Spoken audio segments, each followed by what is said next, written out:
Eu já trabalho, mas quero estudar. Se tenho filhos, cuido do meu lar. E estudar onde quiser, quando puder. No PC, tablet ou celular.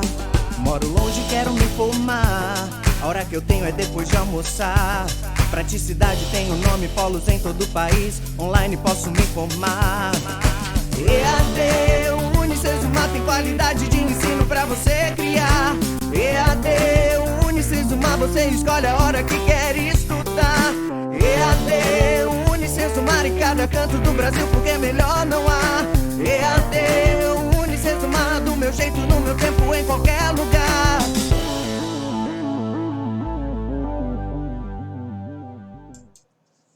Olá, caros alunos, sejam bem-vindos à nossa terceira aula da disciplina de Neuropsicopedagogia e Aplicação Prática no Processo Diagnóstico. Sou a professora Suzy Cordeiro e juntos vamos ver então o que nos espera da aula de hoje. Vamos lá? Bases neurológicas da aprendizagem, nossa quarta unidade do livro, conforme a gente combinou que nós iríamos trabalhar na aula de hoje. Essa é a sequência didática, então, para vocês relembrarem o que já foi visto, o que veremos e o que será discutido ainda na última aula, ok? Hoje é um momento mais de conceitualização, um momento mais teórico, a fim de a gente discutir mesmo os conceitos, as ideias que os autores mais clássicos nos trazem, principalmente na perspectiva neuropsicopedagógica. E os objetivos da nossa quarta unidade é analisar as contribuições da teoria valoniana sobre a formação do sujeito, a fim de compreender suas definições de homem e de aprendizagem, explanar a teoria vigotskiana sobre o desenvolvimento humano, a fim de compreender a sua significação de aprendizagem, explicitar os estudos de Alexander Luria sobre os aspectos neurológicos das funções superiores, para identificar a relação entre biológico e social no processo de aprendizagem, e entender o desenvolvimento cognitivo e o nascimento da inteligência segundo a teoria piagetiana, para que possamos identificar as suas contribuições para a compreensão do processo de aprendizagem. Então, a gente vê que em todas as teorias, o que nós buscamos é compreender como cada autor entende a aprendizagem, que é o nosso objeto de estudo, o nosso objeto de trabalho, a aprendizagem dos sujeitos, independentemente da idade, dos seus desafios, dos seus comprometimentos ou não. Então, a gente precisa compreender o que é aprendizagem e, para isso, nós temos diferentes ideias, diferentes autores. E aqui, na neuropsicopedagogia, a gente vê autores que seguem essa perspectiva, ainda que na época deles, esse termo não existia ainda, mas a visão deles já era neuropsicopedagógica, neuropsicológica. Por quê? Porque eles vão explicar a aprendizagem por meio tanto das questões neurobiológicas, quanto dos aspectos psicológicos envolvidos nesse processo e considerando sempre o meio social também. Cada um à sua maneira, com as suas nomenclaturas, com suas abordagens, mas sempre nessa perspectiva. Então, a gente vai conhecer um pouco mais sobre isso, ok? Então, olha só, na aula anterior, nós começamos a verificar uma questão do cérebro, do sistema nervoso, mais explicitamente envolvido com a psique humana, com o meio, ou seja, de fato verificar essas questões que estão intrínsecas na nossa aula, nas nossas discussões neuropsicopedagógicas, ou seja, o sistema nervoso central, o nosso cérebro, todo esse conjunto biológico, neurobiológico envolvido na aprendizagem. E o que nós aprendemos até aqui? Eu preciso ter essa integridade neurobiológica para eu ter o básico da aprendizagem. Porque sem uma neurobiologia íntegra, eu não tenho uma aprendizagem plena. Eu vou ter, então, dificuldades, eu vou ter transtornos, distúrbios de aprendizagem, que é aquilo que nós já vimos nas aulas anteriores. E se eu tenho essas implicações, eu vou precisar de ajuda para superar essas dificuldades e conseguir continuar aprendendo. Eu vou parar de aprender? Não. Eu vou ter um limite de aprendizagem? Talvez. Esses limites, eles são imprevisíveis, nem nós, psicopedagogos, conseguimos dizer o que um sujeito é ou não capaz de aprender, até onde ele pode aprender, porque todos nós estamos sempre em desenvolvimento, sempre aprendendo ao longo da nossa vida. Isso nunca acaba. Então, nós não temos um limite.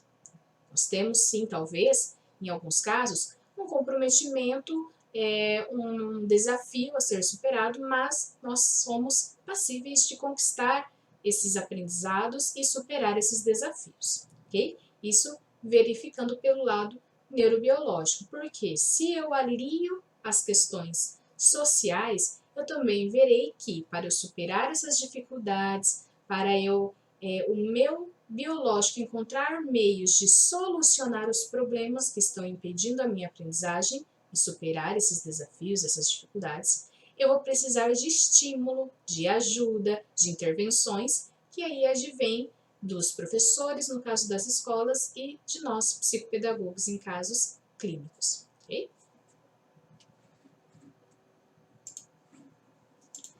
E na aula de hoje, nós vamos ver um pouco mais dessa interligação neuropsicopedagógica, atuando de acordo com as teorias dos nossos autores em discussão, Vallon, Vygotsky, Luria e Piaget.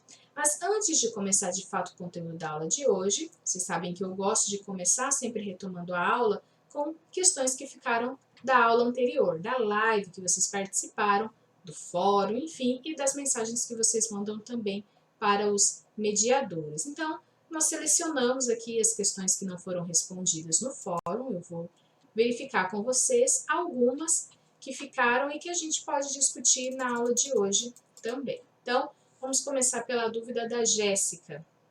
Jéssica Carolina questionou lá no chat da nossa última live. Professora, o cérebro de uma criança que possui altas habilidades e superdotação realiza mais sinapses do que o cérebro de uma criança, daí ela coloca entre aspas, comum. Então, vamos dizer aqui, no lugar de comum, porque todas as crianças são comuns, uma criança que não tem superdotação ou altas habilidades. Então, o que acontece nesse cérebro que é instigador de uma criança, de um adulto, um adolescente que tem superdotação, altas habilidades? De fato, as vias neurosinápticas deles acontecem de uma forma muito mais rápida.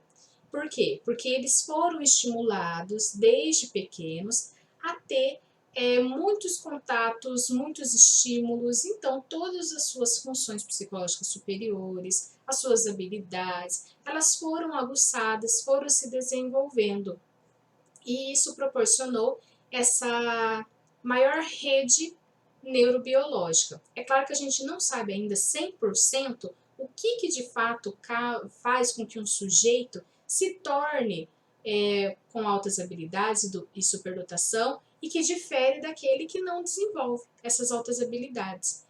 Há muitas incógnitas ainda a serem resolvidas, mas o principal que são os estímulos sociais que são que tornam esses impulsos mais possíveis de uma criança, de um adolescente, de um adulto ter esse desenvolvimento de uma forma mais rápida. Envolve também questões genéticas? Envolve questões hereditárias, enfim, mas o meio social, ele também é muito importante, porque eu posso ter um sujeito que tem uma predisposição a ter altas habilidades, mas se ele não tem os estímulos necessários, o gatilho, ele não vai conseguir atingir, mesmo que ele tenha essa predisposição em termos neurobiológicos. Ele precisa sim do social para se desenvolver.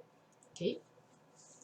Outra dúvida que ficou foi da Márcia Bicalho. Professora, como posso ajudar um aluno adulto com TDAH utilizando os princípios neuropsicopedagógicos? Existe alguma intervenção específica para cada adulto? Sim, até mesmo para adultos ou crianças ou adolescentes que tenham TDAH. Vai se diferenciar entre um e outro. Por quê?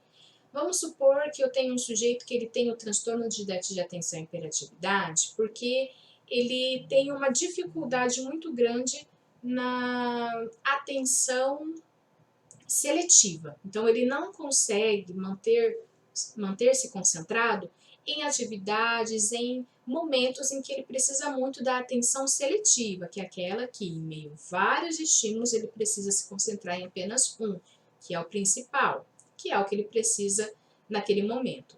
Então, para esse sujeito, a minha intervenção vai ser de uma forma. Eu vou ter que desenvolver essa habilidade, essa estrutura cognitiva relacionada à atenção seletiva.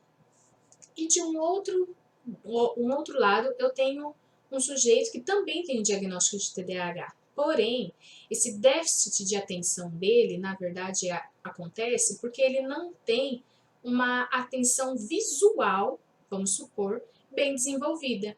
Então, eu vou ter que trabalhar habilidades de atenção visual. Então, vejam que são os dois transtorno do déficit de atenção. Porém, o que causa essa dificuldade da atenção são de formas diferentes. Uma é uma atenção seletiva e a outra é a atenção visual.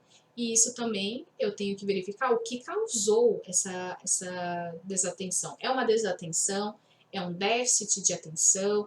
Ou é uma instabilidade de atenção? O que é? Como que acontece? Em quais momentos? Então, tudo isso eu vou verificar. E aí que entra o conhecimento da neuropsicopedagogia. Eu vou verificar os aspectos biológicos, eu vou verificar os aspectos psicológicos, porque pode ser que ele só tenha essa desatenção, essa instabilidade de atenção no momento em que ele está realizando uma prova ou algo que deixa muito nervoso.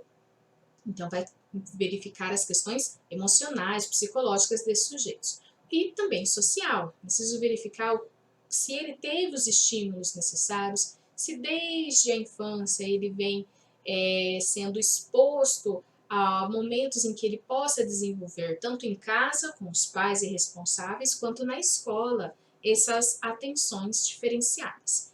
Então, eu preciso verificar quanto a isso. Essas verificações é que vão ser pautadas na neuropsicopedagogia. E existe alguma intervenção específica para adultos? Os adultos, geralmente, a gente vai ajudar a superar essa dificuldade. Quando a gente tem o diagnóstico, quando a gente tem as intervenções, as avaliações, tudo desde a infância, a gente consegue ajudar a controlar, ajudar a superar e desenvolver novas habilidades que vão suprir aquelas que possivelmente ele ficará, né, ao longo da vida. Um adulto, a gente também consegue fazer esse mesmo trabalho, mas a gente precisa muito verificar a intervenção que eu vou realizar, porque a intervenção que eu faço com criança, que eu faço com adolescente, é por meio de brincadeiras, é por meio de jogos, e como adulto eu posso utilizar os jogos, mas eu vou fazer sempre de uma forma verificando a faixa etária. Eu não posso utilizar, por exemplo, o termo nem brincadeira, porque muitas vezes um adolescente, um adulto, ele não vai gostar. Brincadeira é coisa de criança. Aí eu já vou bloquear o interesse desse sujeito. Eu vou usar jogos mais voltados à faixa etária de um adolescente, de um adulto, e sempre ajudando ele a superar essa dificuldade de atenção, criando novas habilidades até que ele consiga, por meio de outras vias, ter aquela atenção necessária e desenvolver superando as suas dificuldades, ok? O que mais que nós temos aqui? A Célia mandou lá no fórum da nossa última aula, Célia Mariano, perguntou sobre a postura do psicopedagogo frente aos métodos de ensino do professor, como que ele deve se portar quando for o problema. Então, vamos supor que a gente recebeu na nossa clínica um sujeito que ele tem uma dificuldade de aprendizagem e é justamente porque o método que o professor utiliza não é muito adequado para o processo de aprendizagem daquele sujeito. Como que eu, enquanto psicopedagogo, posso ajudar? Porque eu preciso sempre verificar na perspectiva, não de julgar, lembra que a gente já comentou isso nas aulas anteriores? Eu não vou julgar esse professor, eu não vou falar que a culpa é dele, não, porque muitas vezes o professor também não se dá conta de que o processo de ensino dele não está adequado ao processo de aprendizagem do aluno. É por isso que surgem as dificuldades de aprendizagem e esse sujeito vai até as nossas clínicas. Então, a gente identificando o que está em falha ali com o processo de aprendizagem do sujeito, nós vamos querer ajudar o sujeito. E quando esse caso acontece por fatores pedagógicos, eu tenho que ajudar também o professor, porque se eu não ajudar um dos lados, o outro lado, aquele que está comigo, no caso o sujeito, não vai funcionar as minhas intervenções. Então, o que eu preciso fazer nesses casos? Eu marco uma reunião com a equipe pedagógica, com o professor, e eu vou apresentar as dificuldades dos alunos que eu constatei. Então, eu já fiz um laudo psicopedagógico, né, um diagnóstico psicopedagógico, e eu vou explicar, olha, o sujeito ele está com essas dificuldades por causa disso. Então, o professor precisa repensar nas suas formas de ensino.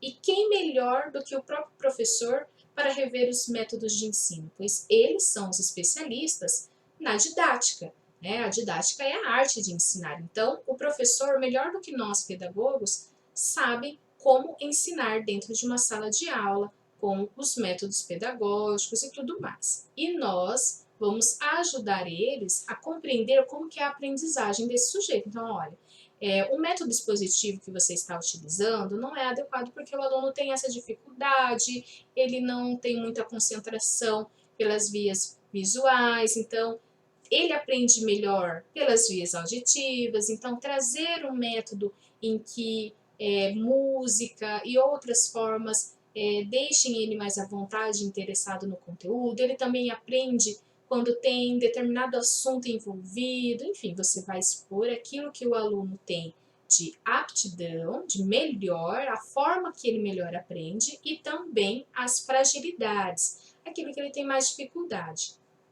E aí você vai fazer um plano de intervenção com esse sujeito, a fim de ampliar a aprendizagem e as formas de aprender dele, para que ele também supere essa dificuldade de aprendizagem pelas vias visuais, por exemplo.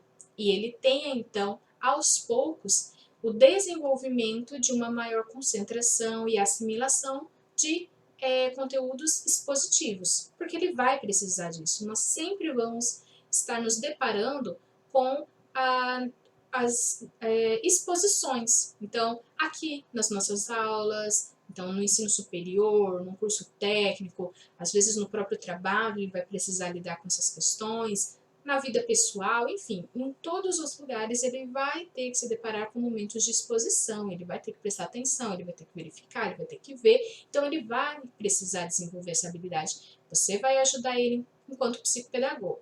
E o professor vai criar um plano de intervenção pedagógica para o processo de ensino dele e que vai ter que estar ajustado com o meio de aprendizagem desse sujeito e com as suas intervenções na clínica ou mesmo na escola enquanto psicopedagogo. Então, é tudo um trabalho conjunto, sempre com respeito, com muita conversa, a fim de que cada um faça a sua parte, mas que no final esse processo seja interdisciplinar e também favorecendo sempre o aluno. Eu sempre tenho que pensar na melhor maneira de o meu aluno aprender, de o meu sujeito desenvolver a sua aprendizagem, ok? E eu verifiquei também, pessoal, que tem várias dúvidas lá no chat relacionado com a atuação prática do neuropsicopedagogo. A Lara Souza, por exemplo, fez algumas questões relacionadas à prática do neuropsicopedagogo e de nós, enquanto psicopedagogos, com o conhecimento e sem o conhecimento da neuropsicopedagogia, ou seja, quais avaliações que vocês podem utilizar com a formação de psicopedagogo, quais vocês não podem utilizar, que são específicos da área da neuropsicopedagogia, de determinadas formações. Eu achei muito interessante essas questões que vocês fizeram ali no chat, então o que eu vou fazer? Eu vou gravar um vídeo específico só falando sobre essas questões da neuropsicopedagogia e vou também detalhar um pouco mais sobre o comitê de ética, que fala sobre o trabalho do neuropsicopedagogo, enfim. E daí vocês vão compreender um pouquinho mais, mas isso vai ficar para um outro momento, uma outra aula, que eu vou gravar específico falando sobre isso, ok? E também vi que tem questões como a da Jéssica e de outras pessoas perguntando sobre os fatores que causam a esclerose múltipla. Deixa eu ver o que mais que eu tinha marcado aqui. A Jéssica Ingrid perguntando sobre o processo de desenvolvimento da aprendizagem do aluno, da criança com deficiência intelectual e casos bem pontuais, assim, então, esclerose múltipla, deficiência intelectual, hidrocefalia. Então, se você tem essas dúvidas, você também pode mandar para o seu mediador, que eu também vou fazer um vídeo só sobre esse assunto. Então, eu vou ficar com um sobre a atuação neuropsicopedagógica, vou explicar para vocês essas questões da prática mesmo, sobre o que difere de outros profissionais e também do psicopedagogo, e outro falando sobre essas questões mais pontuais, de casos com esclerose múltipla, hidrocefalia e deficiência intelectual. Combinado? O tema da nossa aula de hoje é teoria e prática psicopedagógica. Então aqui vocês já vão começar a identificar as formas diagnósticas mais precisamente conforme a nossa disciplina propõe. Então, o que dizem, primeiro, os estudiosos clássicos sobre a aprendizagem ou aquisição de conhecimento? Quem já assistiu às aulas conceituais sabe que tem uma diferença ali nessas nomenclaturas, dependendo do autor que utiliza. Então, aprendizagem e aquisição de conhecimento. Qual será que é a diferença? Nós vamos ver um pouquinho ao longo da aula. De forma mais detalhada, está lá na aula conceitual. Como essas teorias de autores mais clássicos nos ajudam no processo diagnóstico, que é o que mais interessa na nossa disciplina. Então, para isso, a gente vai verificar alguns autores aqui mais clássicos que estão evidenciados ao longo da nossa disciplina. Começando por Vallon, que ele é o precursor da psicomotricidade, isso vocês já sabem. Ele começou seus estudos analisando cérebros lesionados de ex-combatentes da Primeira Grande Guerra. Então, ele desenvolveu a teoria da psicogênese da pessoa completa, que vai falar ali sobre alguns períodos em que nós passamos ao longo da nossa vida. E aqui do lado vocês conseguem ver essa espiral que vai nos dizendo que a gente inicia ali no estágio 1 da nossa vida, que é o impulsivo emocional, primeiro ano da nossa vida, e conforme nós vamos aprendendo, nos desenvolvendo, nós vamos subir de estágio. Mas por que ele vai subindo de uma forma espiral? Porque mesmo que nós nos desenvolvemos, nós aprendemos, uma hora nós vamos ter que regredir, ou nós vamos regredir de alguma forma, para depois voltar a desenvolver e a subir para um novo estágio. Então, sempre vai haver esse movimento de desenvolvimento, um pouquinho de retrocesso, digamos um pezinho atrás, para depois nos desenvolvermos de novo e subirmos, e assim até, a teoria de Vallon fala, até a vida adulta ali com os 18 anos, ok? Então, na aula conceitual já foi bem detalhado cada um desses períodos, desses estágios que ele vai falar sobre o impulsivo emocional, sensório motor e projetivo, personalismo, puberdade, adolescência. E aí muitas pessoas questionam, mas eu tenho que ficar decorando tudo isso, essas nomenclaturas? Não necessariamente. Até porque quando a gente vê na obra de Piaget, nós verificamos que há muitas semelhanças. Então, se eu for pela nomenclatura, eu posso ter algumas dificuldades ali de memorização, de compreensão. Mas o que eu preciso saber de fato é que em cada período o sujeito vai ter uma aprendizagem e um desenvolvimento, ok? Então eu tenho que esperar, e é aí que vem a questão da análise, da investigação psicopedagógica, porque eu preciso ter um parâmetro de comparação para eu saber se o meu sujeito está com a aprendizagem e desenvolvimento adequado ou se tem alguma implicação, algo que precisa de uma intervenção. Se está tudo ok, ele não vai precisar de uma intervenção, a não ser que o objetivo dele seja justamente superar essa facilidade que ele já tem e potencializar a sua aprendizagem por algum motivo. Aí sim eu vou fazer uma intervenção diferenciada. Mas, se for o caso de chegar com uma queixa de dificuldade, com um atraso, algo nesse sentido, eu verificar que não tem, que ele está de acordo com o seu período, com o seu estágio, com a sua idade, não vai precisar de uma intervenção, ok? E como que eu vou fazer essa verificação de se está ou não no período, no estágio adequado? Por meio desses parâmetros que os autores nos dizem. Então, Vallon, ele foi muito importante porque ele agregou muito conhecimento com a identificação de fatores motores na aprendizagem, ou seja, nós aprendemos muito pelos aspectos físicos, motores, nossa coordenação, tudo vai ajudar na construção da nossa aprendizagem. Então a gente pensa que lá, quando um bebezinho está sentado, aquilo é muito natural. Não, até ele chegar na posição de se sentar, né, toda essa estrutura da coluna, os músculos enrijecidos, esse fortalecimento do tônus muscular, tudo isso foi uma questão de aprendizagem. Nós aprendemos a sentar, nós aprendemos a engatinhar, e toda essa aprendizagem ela é fundamental para aprendizagens futuras, ok? Então, as minhas primeiras aprendizagens começam pelos fatores motores, os aspectos biológicos, físicos, ok?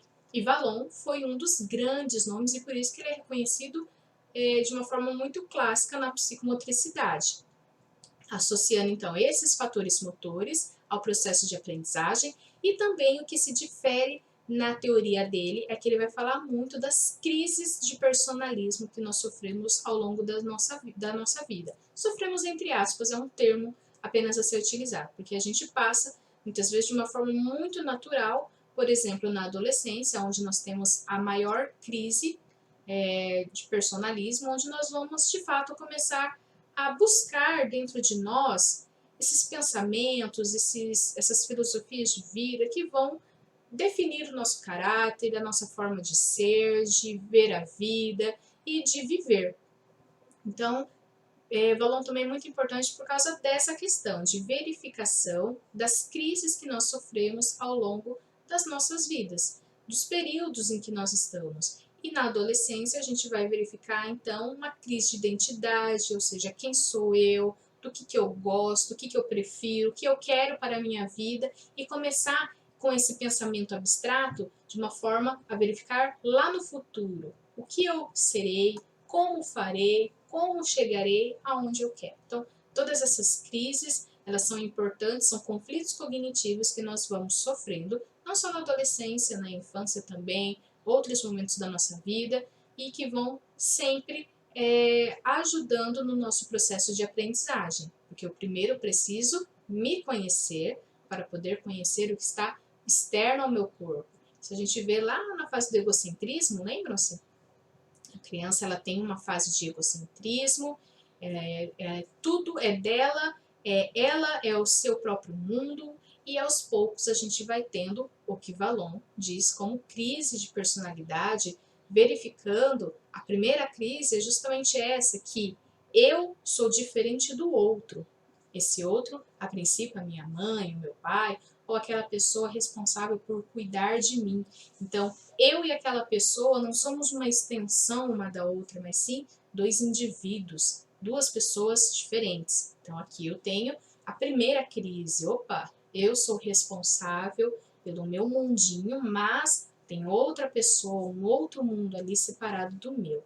E assim a gente vai verificando esse desenvolvimento, essas aprendizagens. A partir do momento que a criança percebe-se como um ser diferente do outro e vai aos poucos, a cada idade, verificando mais o seu conhecimento sobre si, ela abre espaço para o conhecimento externo, alfabetização, aprendizagem dos cálculos e das ciências de forma geral. Sem esse conhecimento de si, ele não consegue aprender sobre o mundo externo a ele, ok?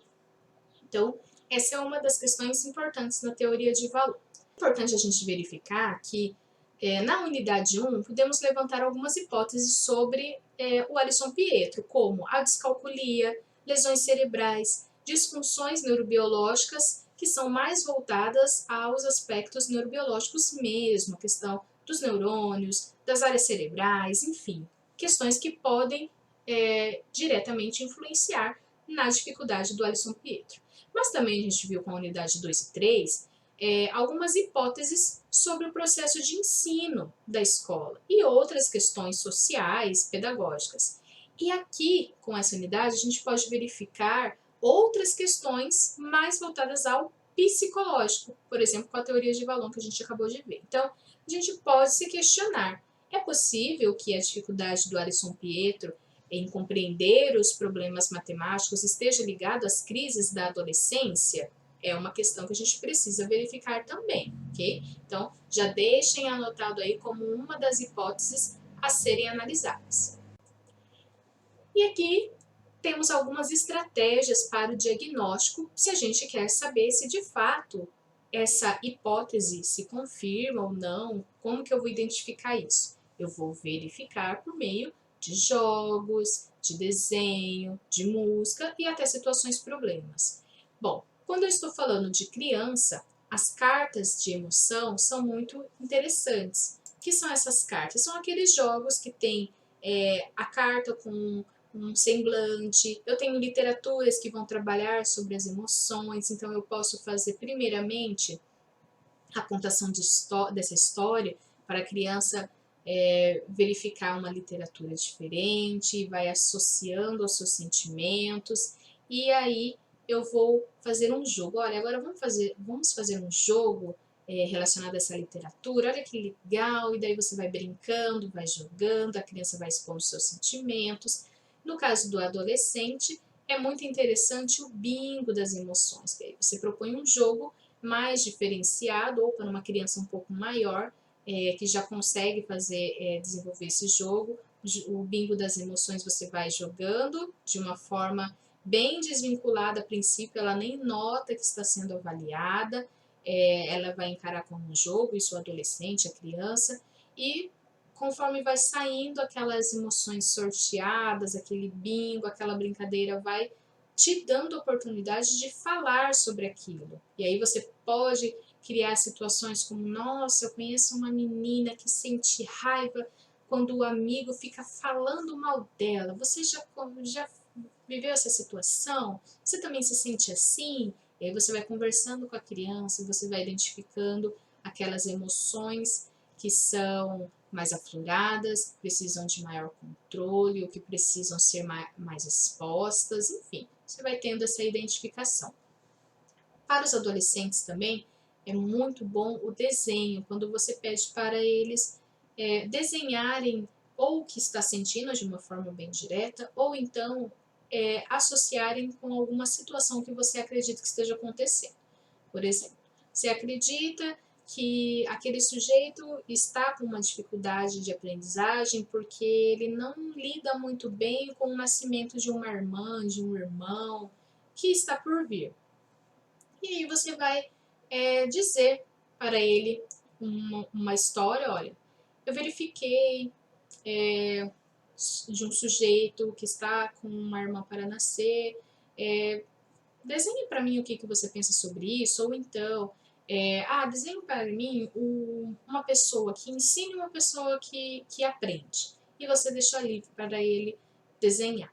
E aí você vai analisando esse desenho, ao longo do desenvolvimento do desenho dele, você vai verificando, e ao final você pode perguntar se ele quer falar algo sobre aquilo, como que você vai fazer. Essa abordagem vai depender muito da forma de abertura que esse adolescente te dá, ou esse adulto também, ok? Música, os adolescentes gostam muito de música, porque tudo na adolescência eles pegam para eles. Então, por exemplo, essa música parece que foi feita para mim. Quem nunca teve essa sensação? Na adolescência isso acontece de uma forma muito mais frequente. Então você pode trabalhar com músicas, peça para ele fazer uma seleção de músicas que falam, que retratam aquele momento que ele está vivendo, que ele está sentindo, e assim você vai fazendo as conversas, as investigações com relação na letra da música, o que ele fala para você, enfim, no momento de conversa. E situações problemas também, como eu havia mencionado anteriormente. Então, você coloca uma situação que você viu, que você conhece, e você vai numa conversa como se você estivesse a fim de saber a opinião dele. E com isso a gente vai identificando que muito do que ele fala está associado a ele mesmo, e isso vem à tona de uma forma sem o sujeito perceber. Então, é uma questão também que a gente pode utilizar. E Vygotsky? As contribuições do Vygotsky são muito grandes, até pelo tamanho das suas obras. Ele construiu, juntamente com os seus companheiros ali, Alexander Luria e o Leontiev, em meados ali de 1920, uma teoria que explica as funções psicológicas superiores, que vocês já conhecem, que vocês já viram nas aulas anteriores. Então, percepção, atenção, memória, pensamento, linguagem e comportamento. E a teoria dele, juntamente com a de Luria, que nós vamos ver daqui a pouquinho, é a histórico-cultural, que eles mesmos elaboraram, construíram, que evidencia o desenvolvimento do psiquismo por meio das interferências culturais e históricas que o sujeito vive. Então, vamos ter que relacionar com aspectos políticos, econômicos, culturais, tudo isso vai influenciar o sujeito e a gente precisa verificar quando estamos falando da teoria Vygotskiana, histórico-cultural, que também é a mesma de Luria, ok? E o que é importante a gente verificar nas teorias de Vygotsky? Os níveis e a zona de desenvolvimento, que vai explanar, então, onde o sujeito está, como ele está e como pode ser ampliado. Então, aqui, esse nível de desenvolvimento real é onde o sujeito está. É onde eu estou, é o que eu sei, é o que você sabe. Tudo isso aqui, esse núcleo, é o que você sabe, você consegue fazer sozinho e você já aprendeu e domina. Mas tem uma zona aqui de desenvolvimento proximal, que é onde as situações do seu cotidiano, os professores que você tiver, ou o psicopedagogo vai atuar. Então, tudo isso aqui são as influências que vai permear a sua aprendizagem, o seu nível de desenvolvimento real, ok? E por meio dessas intervenções, o seu real aprendizado vai se ampliando, você vai aprendendo cada vez mais à medida que você se relaciona com objetos de aprendizagem, com um meio e com pessoas que vão te ajudando a ampliar os seus conhecimentos, ok? Então, o seu desenvolvimento real vai se ampliando. Logo, se você aprende mais, significa que o seu potencial também se amplia e as possibilidades de aprendizagem também. Então, aqui no nível de desenvolvimento potencial é o que eu sou capaz de aprender. Então, a cada nova aprendizagem, uma nova possibilidade eu tenho, mais eu posso aprender. Então, sempre vai se ampliando, ok? E eu preciso saber de cada sujeito qual é o desenvolvimento real daquele sujeito que chega até a minha clínica, o meu trabalho psicopedagógico. Eu preciso saber quais são as influências que esse aluno, esse sujeito tem no seu real desenvolvimento. Então, é aqui que eu vou atuar enquanto psicopedagogo também. Então, eu preciso verificar o que ele já sabe e descobrir por que ele, de fato, está com uma determinada dificuldade e atuar sobre ela para ele superar e ampliar o seu desenvolvimento real. Ok? E mais indagações surgem então. É possível que a dificuldade de Alisson Pietro em compreender os problemas matemáticos estejam ligados a alguma função superior que não foi bem desenvolvida? Qual? Por quê?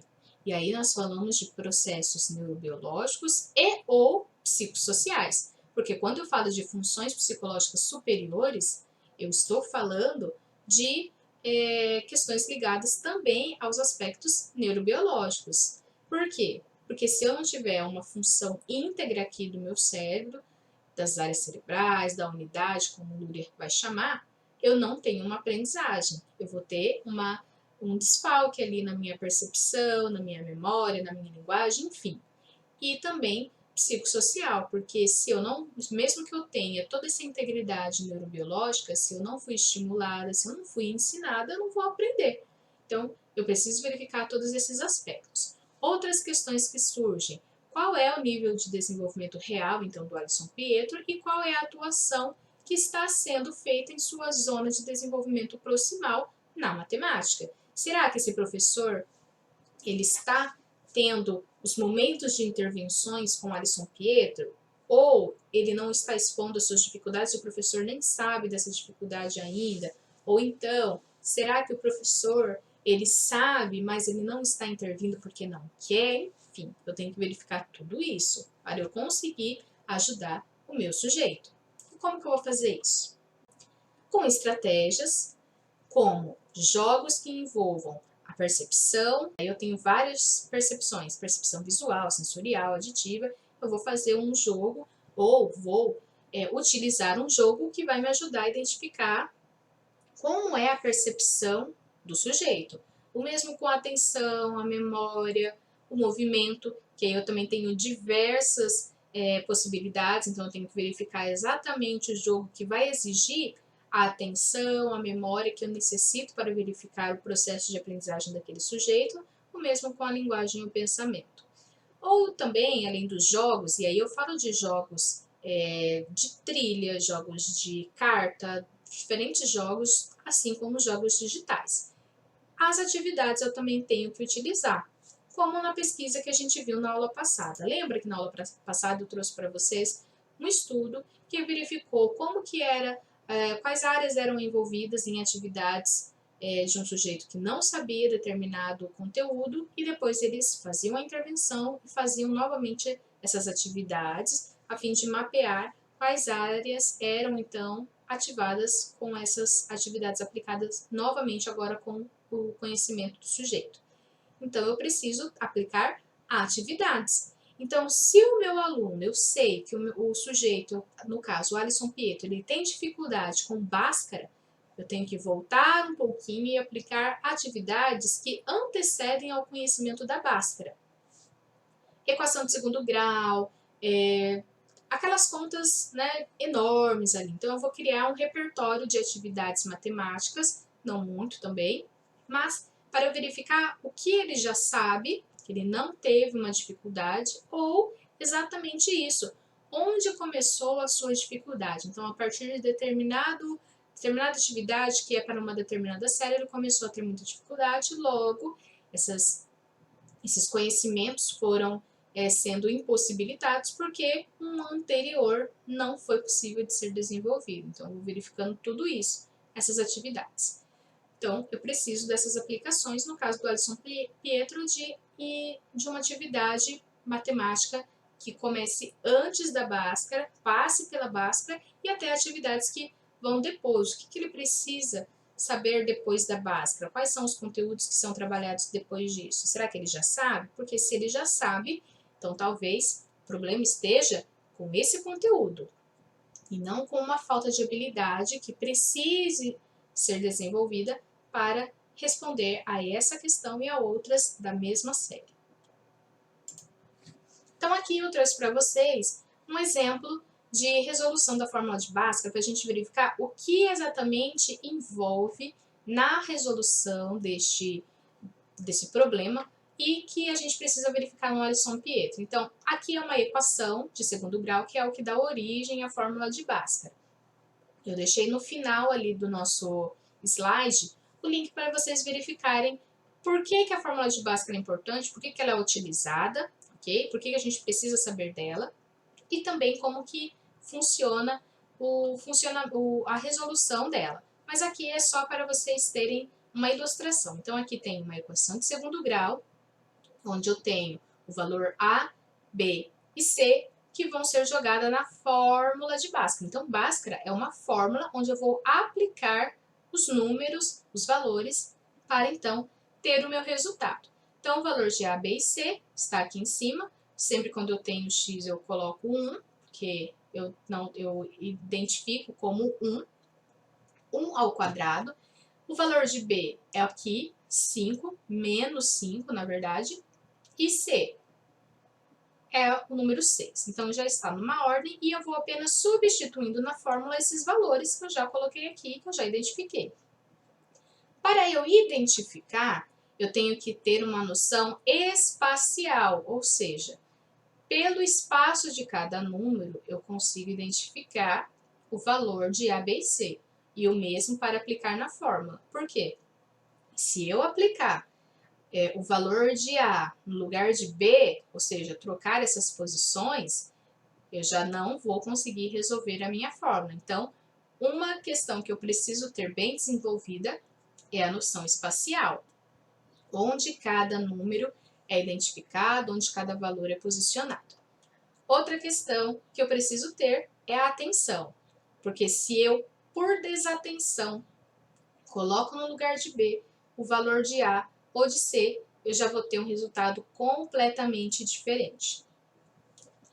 Há envolvimento das questões lógico-matemáticas envolvidas, porque eu preciso do cálculo, da análise desses valores e identificação do que é o que aqui. Então, o que eu preciso fazer aqui? É uma soma, é uma subtração, é uma divisão, é uma multiplicação? Esses conhecimentos matemáticos que, claro, vão implicar no resultado final.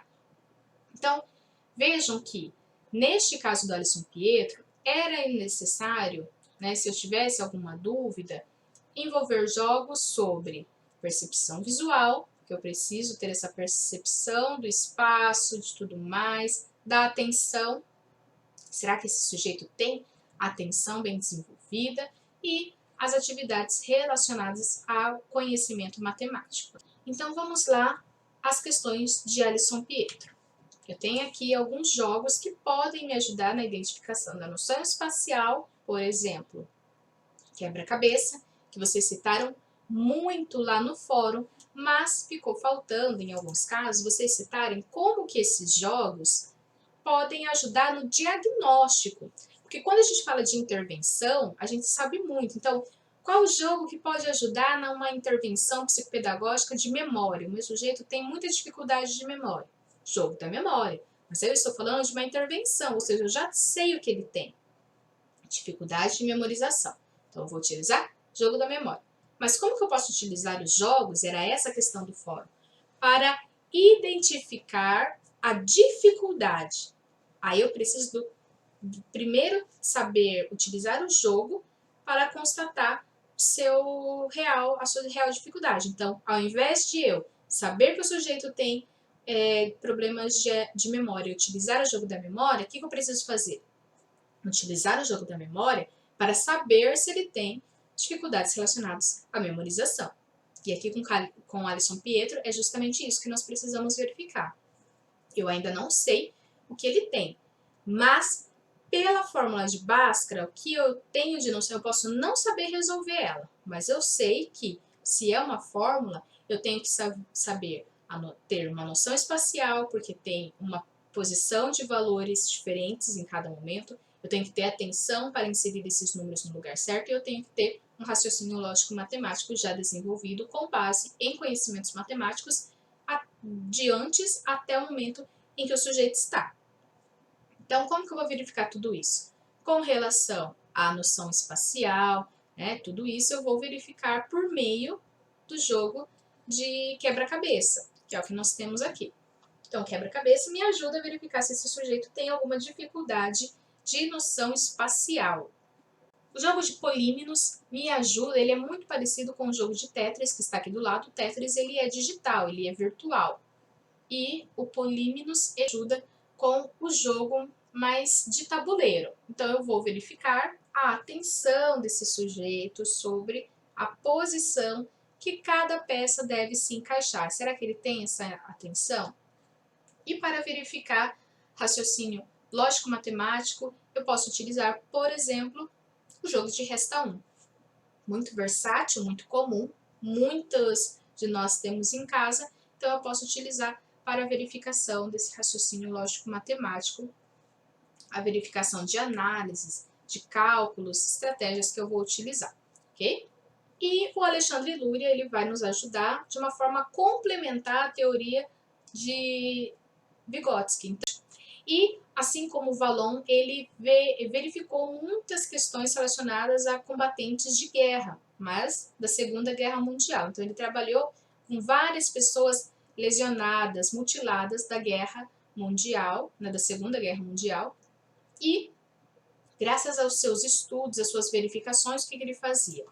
Ele verificava que aquele sujeito tinha uma determinada dificuldade de locomoção, de um determinado raciocínio, e ao verificar o seu cérebro lesionado, mutilado pela guerra, ele começava a ver padrões. Então, esse sujeito tem essa lesão, aquele sujeito tem a mesma lesão, e ambos resultaram em uma dificuldade de locomoção, de determinado raciocínio, e ele vai fazendo esse mapeamento. Nós temos vários mapeamentos, temos de Luria, temos de outros autores e até autores mais recentes que trazem novos mapeamentos neurológicos, cerebrais. Mas aqui a gente vai destacar Alexander Luria porque ele é muito importante para a neuropsicopedagogia, ele nos ajuda nesse pensamento neuropsicológico. Então ele fez isso, ele fez esse mapeamento verificando as áreas lesionadas e o que implicava na vida do sujeito, na aprendizagem, no seu desenvolvimento,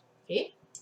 Então, a gente verifica as causas neurológicas de determinadas dificuldades, quais áreas cerebrais são envolvidas, as suas funções e, obviamente, então, como a gente já sabe, a teoria que ele segue é a mesma de Vygotsky, que é a histórico-cultural. E é aqui que a gente vai ter uma atividade bem legal agora. Essas imagens, separadamente, estão disponíveis para vocês lá no material da disciplina. Então, eu vou pedir para você dar uma pausa nesse vídeo agora, vai lá no material da disciplina, baixa essas imagens do seu computador, que a gente vai fazer uma atividade bem legal com elas, ok? Depois que você baixar essas imagens, você volta aqui para verificar como proceder com essas imagens agora. Então, olha só.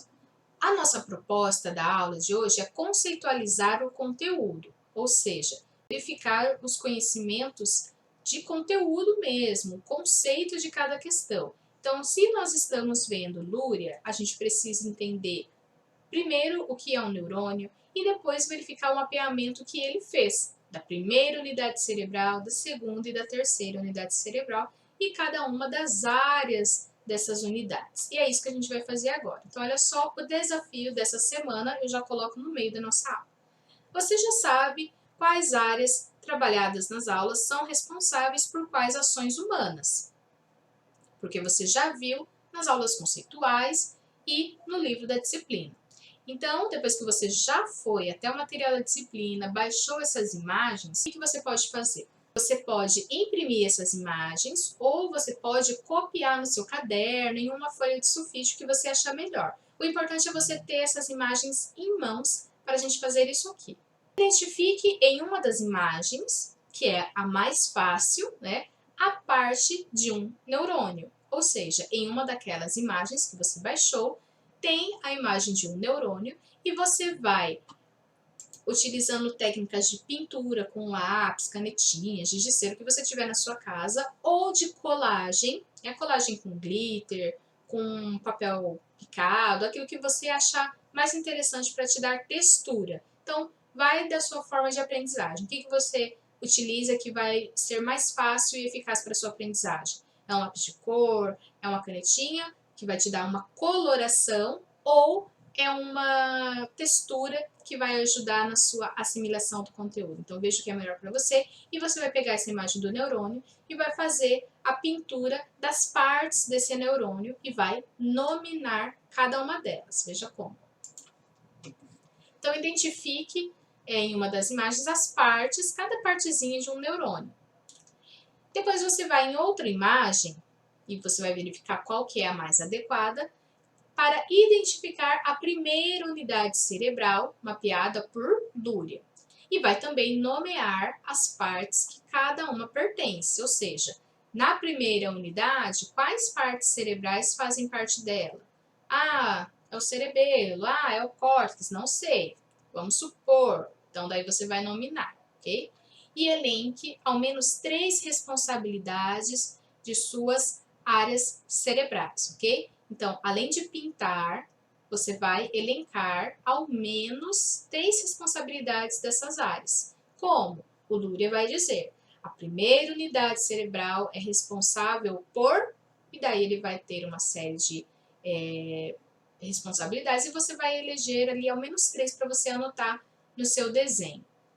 Por fim, identifique em outra imagem as unidades cerebrais mapeadas por Alexander Luria, segunda e terceira unidade cerebral, e nomeie as partes que a ela pertencem. Da mesma forma que você fizer na primeira unidade, você vai fazer na segunda e na terceira unidade, elencando ao menos uma responsabilidade de cada área dessas unidades. Então, o que você vai fazer? Você vai pintar e vai nominar. O que faz parte da primeira unidade? Ah, é o cerebelo? É isso? É que não sei.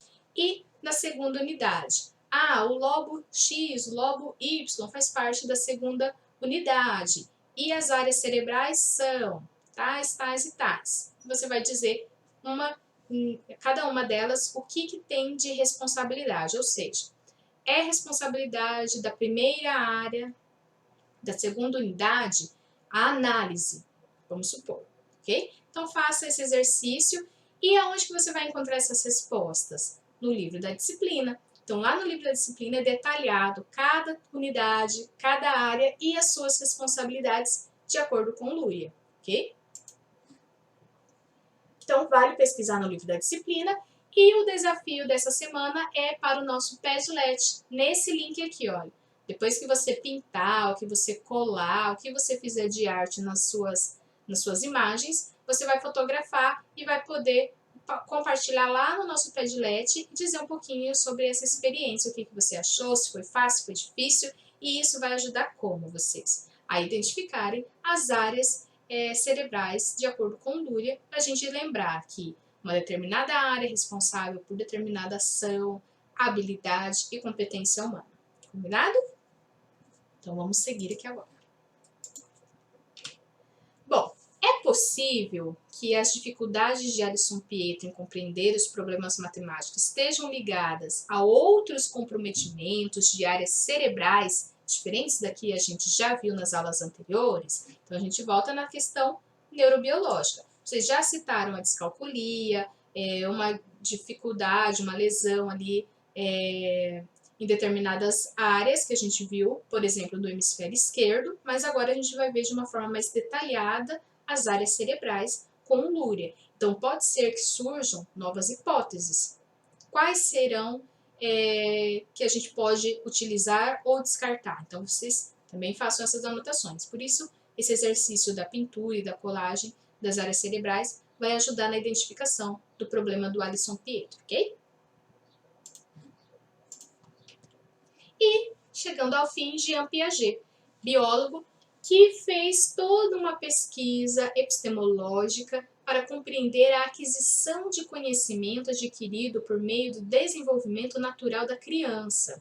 A sua teoria é a epistemologia genética, que significa o termo epistemologia, estudo do conhecimento, e genética, a técnica da hereditariedade. Então, a gente vê que ele tem uma questão de olhar mais para os aspectos biológicos. E o que a gente precisa se atentar na teoria de Piaget? Sobre os períodos e estágios, da mesma forma que Vallon descreveu, Piaget também descreve, com outras nomenclaturas, mas com a mesma essência. Então, nós temos o período sensório-motor, pré-operatório, operacional e operação formal, que vão ser detalhadas lá, além do próprio livro, também nas aulas conceituais. Então, é necessário que vocês assistam às aulas conceituais para compreender cada um desses conceitos. E, então, a gente precisa assimilar o que esperar de aprendizagem e desenvolvimento em cada um desses períodos, que vai compreender a idade do sujeito que a gente vai atender na clínica ou na escola, ok? E também eu preciso verificar os conceitos fundamentais da teoria de Piaget, que a gente traz aqui nesse desenho ao lado. Então, veja que aqui a gente tem uma estrutura cognitiva que vai identificar o sujeito. O meu sujeito ele tem uma estrutura cognitiva, porque todo mundo sabe alguma coisa. E na nossa vida, nós temos um momento de equilibração e desequilibração, que acontece a cada vez que eu tenho um novo conhecimento. Então, se eu tenho uma estrutura cognitiva, significa que eu já sei algo. Por exemplo, que um gato é um animal peludo, de 4 patas e que tem orelhas pontudas. Esse é um conhecimento que eu já tenho essa estrutura cognitiva bem enraizada, ok? Aí eu vejo um outro animal peludo, com orelhas pontudas e de 4 patas. E eu também vou chamá-lo de gato. Aí vem alguém e me fala, mas isso não é um gato, é um coelho. Então, vai me causar uma desequilibração. Opa, então quer dizer que aquilo que eu sabia não é exatamente isso que eu sei. Né? Então sabe quando você acha que sabe e depois descobre que o que você sabia não era bem daquele jeito? Então, é isso. A gente tem um momento de desequilíbrio e a gente precisa equilibrar novamente. Para isso, eu preciso de novas estruturas cognitivas. Então, essas novas estruturas cognitivas vão descartar que um coelho ele é peludo, ele tem a orelha pontuda, ele é de 4 patas e que o gato também só se resume a isso. E eu vou precisar ver as diferenças para conceituar. Assim, um gato, ele consegue dar saltos para cima muito alto. Então, ele consegue ir em uma estante, ele consegue ir em uma árvore, no alto de uma casa, com muita facilidade, porque ele tem saltos verticais maiores, mais alongados. Né? E um coelho consegue? Não, ele pula, mas os seus saltos eles são menores, com menor distância e também de menor altura. Então, eu vou verificando essas questões. O que mais? Alimentação. A alimentação de um gato é diferente da alimentação de um coelho. As orelhas mesmo, ambas são pontudas? São, mas uma é longa, a outra é curta. E eu vou criando essas identificações, ou seja, novas estruturas para diferenciar um gato de um coelho, mas também identificar esses animais quando eu vê-los novamente, ainda que de uma outra forma não padronizada, ok? Então, se eu tenho um gato que ele teve algum problema e teve uma amputação de um dos membros dele, por exemplo, ele está com 3 patas, ele vai deixar de ser um gato porque ele não tem 4 patas e eu entendi que é um animal de 4 patas? Não. Então, eu vou criando novas estruturas que de fato identifiquem aquele animal, ou aquele objeto, ou aquela situação, aquela aprendizagem, para então eu de fato aprender, ok? E assim desenvolvendo. Só que Piaget ele não vai usar o termo aprendizagem, sim aquisição de conhecimento, porque ele considera, e aí é uma questão do autor, que a gente tem que respeitar e identificar nas suas obras, que para ele a aprendizagem é uma questão imposta, como se fosse uma transmissão de um conceito, algo muito mecânico. E ele acredita que a aprendizagem não ocorra só na escola por meio dessa via de transposição do conhecimento, mas sim o conhecimento pode vir do próprio sujeito de uma forma individual, apenas entre ele e o meio. Então, ele vai chamar de aquisição de conhecimento, porque para ele é mais amplo. Eu posso ter aquisição de conhecimento sobre qualquer assunto, em qualquer lugar, de todas as formas. Ok? E o que mais que nós temos aqui? Será que a dificuldade de Alisson Pietro é apenas uma dificuldade passageira, normal para sua aquisição de conhecimento, precisando apenas de uma intervenção pedagógica mais assertiva? Ou seja, será que Alisson Pietro está em um momento de desequilíbrio e precisa de uma intervenção para voltar à sua fase de equilíbrio? Para a gente saber disso, nós vamos utilizar provas operatórias, tanto com crianças, com adolescentes, com adultos, apenas adequando esses instrumentos à faixa etária. As provas projetivas, de desenho, de ilustração. As atividades, novamente, as mesmas que nós sugerimos lá com o Vygotsky, ou seja, eu preciso ter atividades que vão me dar parâmetro para saber o que ele sabia, o que ele já sabe e o que ele precisa saber dentro das atividades pedagógicas. E também vou utilizar brincadeiras, desafios, novos jogos a partir do momento que eu já tenho uma constatação de que ele tem ali uma dificuldade sim, mas é algo passageiro. Isso eu consegui identificar por meio de determinados jogos, fiz um diagnóstico já, tal, então eu vou voltar e sempre fazer a aplicação de novos jogos e do mesmo jogo para saber se esse sujeito está conseguindo superar as suas dificuldades. Enfim, são diferentes formas de se utilizar os instrumentos psicopedagógicos na clínica, na escola, com crianças, com adolescentes ou com adultos, ok? Para finalizar nossa aula, Lembrando, então, da queixa do Alisson Pietro, você já vai fazer aí as suas anotações. Estamos nos encaminhando para a última aula, onde nós, de fato, saberemos o que tem Alisson Pietro. Então, só lembrando, a próxima aula, a última aula, é sobre a unidade 5 e nós vamos fazer alguns momentos aqui de ação e avaliação do que a gente já aprendeu. E aqui fica as referências que é importante você verificar também, ok? Então, eu espero você para a nossa live, às 21h20, horário de Brasília, como sempre. Eu fico por aqui, mas aguardo você lá. Até mais. Tchau, tchau. EAD, uniceto, do meu jeito, no meu tempo, em qualquer